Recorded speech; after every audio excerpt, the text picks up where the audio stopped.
The exorcist বিশ্বের অন্যতম অভিশপ্ত সিনেমা হিসেবে ধরা হয় 1973 সালে মুক্তিপ্রাপ্ত হলিউড হরার ছবি দ্য এক্সরসিস্টকে। এই সিনেমা তৈরির সময় থেকে শুরু করে মুক্তির পরেও একের পর এক অদ্ভুত ও ভয়ানক ঘটনা ঘটতে থাকে। শুটিং সেটে আগুন লেগে যায়, একজন অভিনেতার মৃত্যু হয়, একাধিক কাস্ট ও ক্রু মারাত্মক দুর্ঘটনার শিকার হন। এমনকি প্রেক্ষাগৃহে ছবি দেখার সময় অনেক দর্শক অসুস্থ হয়ে পড়েন কিংবা অজ্ঞান হয়ে যান। অনেকেই মনে করেন এই ছবির কাহিনী এবং শয়তানি আত্মার উপস্থিতি বাস্তব শক্তিকে উস্কে দিয়েছিল। পরিচালক উইলিয়াম ফ্রিডকিনও স্বীকার করেন শুটিংয়ের সময় অস্বাভাবিক কিছু ঘটেছিল।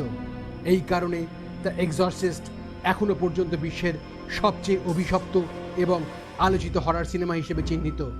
আপনি কি দেখেছেন এই ছবি? যদি না দেখে থাকেন তাহলে একবার দেখার চেষ্টা করুন। তবে সাবধান, একা নয়, অন্ধকার ঘরে নয়, আলো জেলে অনেকের সঙ্গে দেখুন এক্সরসিস্ট।